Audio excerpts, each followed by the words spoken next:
வணக்கம். உயிர் பைங்கிளிங்கிற கதையோட தொடர்ச்சியை இப்போ படிக்கலான் இருக்கேன். கதைக்கு போகலாமா?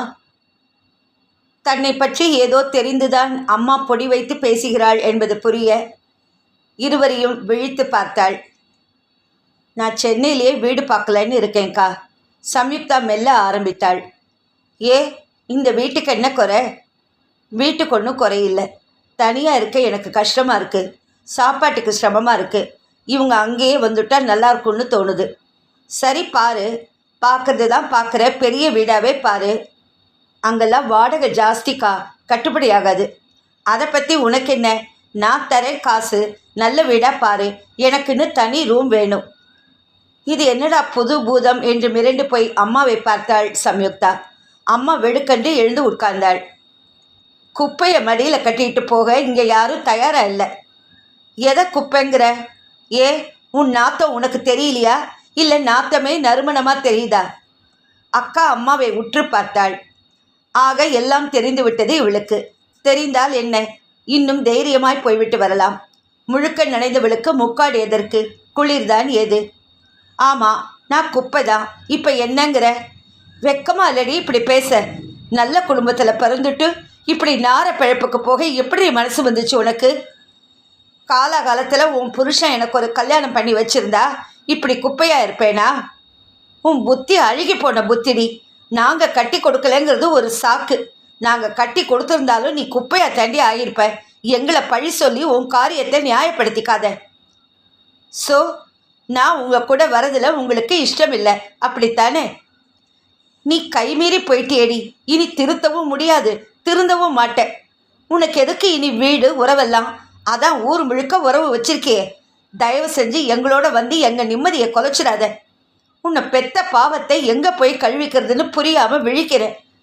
அன்னைக்கு தொப்புள் கொடி அறுத்தேன், இன்னைக்கு பெத்த உறவையும் அறுத்துடுறேன். நான் செத்தா கூட நீ முழுக்க போட வேண்டாம். நல்ல குழந்தைங்க பிறக்கிறதுக்கு கூட கொடுத்து வச்சிருக்கணும். நானும் 3 பெத்தேன், அதில் 2 செத்துருச்சுன்னு நினச்சிக்கிறேன். எங்களை உற்று. அம்மா கையெடுத்து அவளை கும்பிட்ட நேரம் அப்பாவின் அறையிலிருந்து இனம் புரியாத சத்தம் குழறலாய் வெளிப்பட சம்யுக்தா ஓடினாள். நிலை குத்தின பார்வையில் வாயோரம் எச்சில் வழிய அப்பா உயிரை விட்டிருந்தார். அவர் காதில் வெளியில் நடந்த பேச்சுக்கள் விழுந்து அந்த அதிர்ச்சியில்தான் செத்தாரா, அல்லது அது அவருக்கு குறிக்கப்பட்ட மரண நேரம்தானா என்பது புரியாமல் அவரையே வெறித்து பார்த்தாள். பின்னாலேயே வந்த அம்மாவின் அலறல் அந்த ராத்திரியில் அமானுஷ்யமாய் இருந்தது. அர்த்தராத்திரியில் குடைப்பிடித்தல் என்பதை அப்பாவிடம் முழுமையாக பார்த்தான் ஆனந்த். பையில் காசில்லாத போதே மைனர் மாதிரி மிதப்பாக இருப்பவரிடம் 7-8 லட்சம் இருந்தால் கேட்க வேண்டுமா? எல்லா பத்திரிகையிலும் அவர் புகைப்படம் பெட்டி செய்தியோடு வந்திருந்தது. லாட்ரி அடித்தது உண்மைதான் என்பதை அப்போதுதான் ஊர்ஜிதம் செய்து கொண்டான் ஆனந்த். இனி அவர் தலை கழுத்தில் தங்காது என்று புரிந்தது. அந்த ஆட்டம் ஆடினார். அழுக்கு வேட்டியும் அங்கவஸ்திரமும் போய் புதுசாய் ஜரிகை வேட்டியும் கரை வைத்த அங்கவஸ்திரமும் அவர் உடம்பில் ஏறியது. புதுசாய் நண்பர்கள் சூழ மந்திரி கணக்கில் பந்தாவாய் போனார் வந்தார். வீட்டுக்கென்று 1 ரூபாய் கொடுக்கவில்லை. இருந்தாலும் அதட்டலுக்கு குறைவில்லை. அம்மா சமைத்து போட்டவற்றை காலால் எட்டி உதைத்தார். சமையல் அடியுது, என்னை என்ன பிச்சைக்காரன்னு நினச்சியா? கத்திரியும் முள்ளங்கியும் விட்டா உனக்கு காயே கிடைக்காதா? நல்ல வசதியான இங்கிலீஷ் காய்கறியாக வாங்கினா குறைஞ்சா போயிடுவேன். அம்மாவை அவர் திட்ட ஆனந்த் குறுக்கிட்டான். எது சீப்பாக இருக்கோ அதானே வாங்க முடியும். என் சம்பளத்தில் கத்திரியும் முள்ளங்கியும் தான் வாங்க முடியும். பிடிச்சா சாப்பிடு, இல்லாட்டி ஏதாவது 5 ஸ்டார் ஹோட்டலில் போய் வேணுங்கிறத வாங்கி சாப்பிட்டுக்கோ. ஒழுங்காக சாப்பாடு போட முடியாட்டா எதுக்கடா என் காலில் விழுந்து என்னை கூட்டிகிட்டு வந்த? இந்த பார், உன் காசுக்காக யாரும் உன்னை கூட்டிகிட்டு வரலை. யாருக்கு வேணும் உன் காசு? பொண்ணை கொடுத்த இடத்துல போய் எவனாவது சோத்துக்கு உட்காருவானா? அவங்க விரட்டி அனுப்புகிற அளவுக்கு ஆயிடக்கூடாதேன்னு நானே மரியாதையாக கூட்டிகிட்டு வந்தேன்.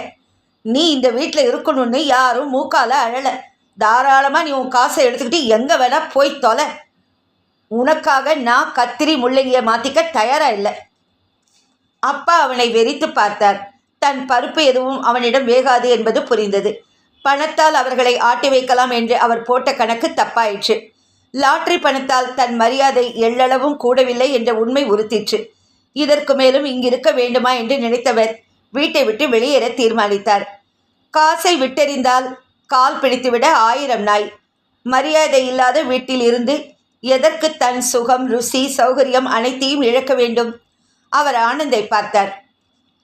போறேன்டா, இன்னைக்கே ஒரு வீடு பார்த்துட்டு போறேன். நான் ராஜாடா, என்கிட்ட லட்சமாக காசு இருக்கு. எந்த நாயோட தயவும் எனக்கு தேவையில்லை. சந்தோஷம்.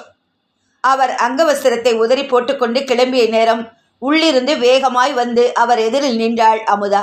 அவர் கையை பிடித்து கொண்டாள். நானும் உன்னோட வந்துடுறேன்ப்பா.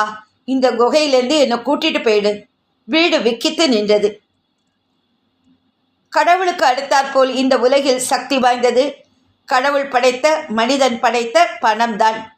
மிகுந்த மனோபலம் கொண்டவர்கள்தான் அதன் ஆகர்ஷண சக்திக்கு தொலைந்து போகாமல் அதனை அடக்கி தன் வசம் வைத்திருக்கின்றனர். மனோபலமற்றவர்களை அது அடிமைப்படுத்தி விடுகிறது.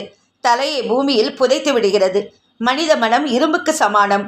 நீரும் காற்றும் பட இரும்பு சக்தி இழந்து துருப்பிடிக்கும். நெருப்பு பட சுத்தமடைந்து புது சக்தி அடைகிறது.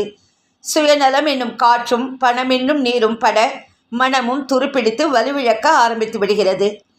வைராக்கியம் கனலாய் உள்ளுக்குள் எரிந்து கொண்டிருப்பவன் மனம் புடம் போட்ட இரும்பாய் சக்தியோடு இருக்கும். துரு அண்டுவதில்லை. அப்பாவிடம் இருக்கும் லட்சங்கள் அமுதாவை நிமிட நேரத்தில் துருப்பிடிக்க வைத்து விட்டது புரிய ஆனந்த் அவளை வெறித்து பார்த்தபடி செயலற்று நின்றாள். தன் கையை பிடித்து கொண்டு கெஞ்சிய பெண்ணை அப்பா யோசனையோடு பார்த்தார். வீடு ஒன்று பார்த்தாலும் சமைத்து போட ஒரு ஆள் வேண்டும். அந்த ஆள் பெற்ற பெண்ணாகவே இருந்துவிட்டு போகட்டுமே என்று நினைத்தவர், சரி கூட்டிட்டு போற, முதல்ல ஒரு வீடு பார்த்துட்டு வர, தயாரா இரு என்றபடி வெளியே போனார். அவர் போனதும் வீடு நிசப்தமாயிற்று. அமுதாவின் செயலால் எல்லோருமே ஸ்தம்பித்துதான் போயிருந்தனர். சற்று நேரம் வரை நிசப்தம் உடைப்படாமலே இருந்தது. அமுதா யாரையும் பார்க்க திராணியின்றி உள்ளே போக முயல அம்மாவின் குரல் அவளை நிறுத்தியது. திடீர்னு இந்த வீடு உனக்கு குகையாயிடுச்சா? அப்பா மேல பாசம் பொத்துக்கிட்டு வருதோ? பரவாயில்லடி அமுதா, பிழைச்சுக்கு வேண்டி. அமுதா பதில் சொல்லாது நின்றாள். ஏ அமுதா, அப்பா குணம் தெரிஞ்சும் அவரோட போறேன்னு புறப்படுறியே. அவர் மண்குதிரடி, அதில் போய் சவாரி பண்ணணும்னு நினைக்கிறியே. புத்தி கெட்டு போச்சா உனக்கு? இல்லை அவர்கிட்ட இருக்கிற பணம் உன்னை இழுக்குதா? அக்கா ஆதங்கத்தோடு பொறுமை அமுதா அவளை முறைத்து பார்த்தாள். ஆமாம், பணத்துக்காக தான் போகிறேன். அதில் என்ன தப்பு? அப்பாவோட பணம் தானே, ஊரான் பணம் இல்லையே. இதோ பாரு ஆனந்தண்ணா, நான் ஓப்பனாகவே சொல்லிடுறேன். நான் விரும்புகிறவர் வீட்டில் சீர் செனத்தின்னு நிறைய கேட்பாங்கன்னு தான் நினைக்கிறேன். அப்பா கிட்ட லட்சமாக பணம் இருக்கும்போது நாம் இல்லை பாட்டு பாடினா நம்புவாங்களா? மேலும் எனக்கு கல்யாணம் பண்ணுற கடமை அவருக்கு இல்லையா? காசை வச்சுக்கிட்டு என்ன செய்ய போகிறார் அவர்? எப்படியும் பாதி பிராந்தி கடைக்கு தான் போக போகுது. அதை விடவா என் கல்யாணம் மட்டமாக போயிடுச்சு? நான் அவரோட போகாமல் இங்கே இருந்துக்கிட்டு பணம் கொடுன்னு கேட்டால் அவர் தான் கொடுப்பாரா? இல்லை உன்னால தான் அவங்க கேட்குற சீர் செய்ய முடியுமா? எல்லா விஷயத்தையும் ஒரு முறைக்கு 4 முறை யோசிச்சு தான் இந்த முடிவெடுத்தேன். நான் என்னை சுயநலமேன்னு நீங்கள்லாம் நினைச்சாலும் எனக்கு கவலை இல்லை. இது என்னோட பிராக்டிக்கலான முடிவு, பைத்தியக்காரத்தனமான முடிவு. ஆமாம், வேற என்ன சொல்ல? அப்பா தம் பணத்தை செலவழித்து உன்னை கட்டி கொடுப்பார்னு கனவு காண்றியே, உன்னை என்னன்னு சொல்லடி அமுதா. அவ்வளோ பொறுப்பெல்லாம் அவருக்கு இருந்துட்டா நம்ம வீடு ஏண்டி இவ்வளோ கஷ்டப்படுது? இனிமே அவர் மாறிடுவாங்கிற நம்பிக்கை எனக்கு இருக்கு. அக்கா ஏதோ சொல்ல வாயெடுக்க ஆனந்த் அவளை கையமர்த்தினான். யாரையும் யாரும் தடுக்க வேண்டாம். அவளுக்கு எது சந்தோஷமோ அதை செய்யட்டும், விற்று. மீண்டும் வீடு நிசப்தமாயிற்று. 2 நாளில் அப்பா வீடு பார்த்து விட்டார். அமுதா தன் துணிமணிகளோடு தயாராக இருந்தாள். போயிட்டு வரேன் என்று கூட அப்பா சொல்லிக் கொள்ளவில்லை. ஒரு ஆட்டோ அழைத்து வந்தார். இருவரும் கிளம்பி விட்டார்கள். 2 படுக்கை அறைகள் கொண்ட ஃப்ளாட் சகல வசதிகளோடும் இருந்தது. பணம் மந்திரவாதிதான், சந்தேகமே இல்லை. கேஸ் என்ன, சமையல் பாத்திரங்கள் என்ன, அட்டைப்பெட்டியில் வந்திறங்கிய மளிகை சாமான்கள் என்ன, எல்லாம் நொடியில் வாங்கியது பணம். இப்படி ஒரு வசதியான வீட்டில் தானும் இருப்போமா என்று ஏங்கி இருக்கிறாள் அவள். இன்று அப்பாவால் அது ஈடேறி இருக்கிறது. அதேபோல் கல்யாண விஷயத்திலும் அப்பாவால் அவள் ஆசை ஈடேறாமலா போய்விடும்? பாசமாய் இருப்பது போல் காட்டிக்கொண்டால் அந்த பாசத்திற்கு அவர் கட்டுப்படாமலா போய்விடுவார்? அமுதா சாமான்களை பிரித்து டப்பாக்களில் கொட்டி அலமாரியில் அழகாக அடுக்கினாள். அப்பா காய்கறி வாங்கி வந்து கொடுத்து விட்டு போய்விட்டார். அவர் வருவதற்குள் சமைத்து முடித்தாள். 3 மணி ஆயிற்று அப்பா வர. அமுதா அவருக்கு தட்டெடுத்து வைத்தாள். அப்பா சாப்பிட்ட விதத்திலிருந்து சமையல் அவருக்கு பிடித்திருக்கிறது என்பது புரிந்தது. நீ சாப்பிட்டியா? இல்லை, இனிமேதான். நீ பாட்டுக்கு சாப்பிட வேண்டியது தானே. நீ சாப்பிட மனசு வரல. இவ்வளோ நாளி எங்கே போயிட்ட? ஏதாவது ஒரு பிஸ்னஸ் ஆரம்பிக்கலான்னு ஐடியா. அது விஷயமாக தான் அலையிறேன். என்ன பிஸ்னஸ்? என் ஜாதக பிரகாரம் தானியங்கள் தனம் தரும்னு இருக்குது. அதனால் மினி சூப்பர் மார்க்கெட் ஒன்று திறக்கலாமான்னு ஐடியா. ஆரம்பி. நல்ல நேரம் உனக்கு வந்தாச்சுப்பா. நீ வேணா பார். உன்னை அலட்சியப்படுத்தினவங்க எல்லாம் உன் காலில் வந்து விழப்போகிறாங்க. அதேனமோ கரெக்டு தான். ஆளாக நீ வந்து விழுந்திருக்கியே. அமுதாவின் முகம் சுருங்கியது. அப்பா குத்தி காட்டுகிறாரா, கிண்டல் செய்கிறாரா, அல்லது அவள் வார்த்தைகளை ஒப்புக்கொள்கிறாரா என்று புரியவில்லை. போகட்டும். இப்போதைக்கு பொறுமையாக இருப்பது மிக அவசியம். அவர் தயவில்தான் அவள் திருமணம் நடக்க வேண்டும். அவள் அப்பாவை பார்த்து சிரித்தாள். எப்போவுமே எனக்கு உன் மேலே ஆசை உண்டுப்பா. அந்த வீட்டில் அதை வெளியில் காட்ட முடியல, அவ்வளோதான். அப்பா ஒரு மாதிரி சிரித்தார். நான் வர லேட் ஆகும் என்று சொல்லிவிட்டு வெளியில் போனார். இரவு 1 மணிக்கு திரும்பி வந்தவரிடமிருந்து சாராய நாற்றம் குடலை பிடுங்கியது. நிற்கக்கூட இயலாமல் தள்ளாடியவர் கூடத்திலேயே வெறும் தரையில் சுருண்டு படுத்தவர் சற்று நேரத்தில் குடம் குடமாய் வாந்தி எடுத்தார். நாற்றம் குடலை புரட்டியது. கூடத்தின் கதியை பார்த்தவளுக்கு தலை சுற்றியது. அருவருப்பாய் இருந்தது. போய் கழுவு. பணம் வேண்டும் என்றால் கஷ்டப்பட்டுத்தானே ஆக வேண்டும். உள்ளே ஒரு குரல் கிண்டலடிக்க மெதுவாய் அவரை இழுத்து ஓரமாய் போட்டுவிட்டு கூடத்தை கழுவி விட்டாள். மறுநாள் காலையில் எதுவுமே நடக்காதது போல குளித்து சலவை வேட்டியும் ஷர்ட்டும் அணிந்து சென்ட் அடித்து கொண்டு மைனர் செயினும் மோதிரமும் பளபளக்க கிளம்பிவிட்டார். நான் சாப்பிட வரமாட்டேன், வெயிட் பண்ண வேண்டாம் என்றபடி செருப்பணிந்து சென்றார். அவசர செலவுக்கு ஏதாவது பணம் கொடுத்துட்டு போப்பா. பாக்கெட்டிலிருந்து 100 ரூபாயை வீசி எறிந்து விட்டு போனார். பிஸ்னஸ் ஆரம்பித்தாரோ இல்லையோ தினமும் குடித்துவிட்டு வந்து வாந்தி எடுப்பது தவறவில்லை.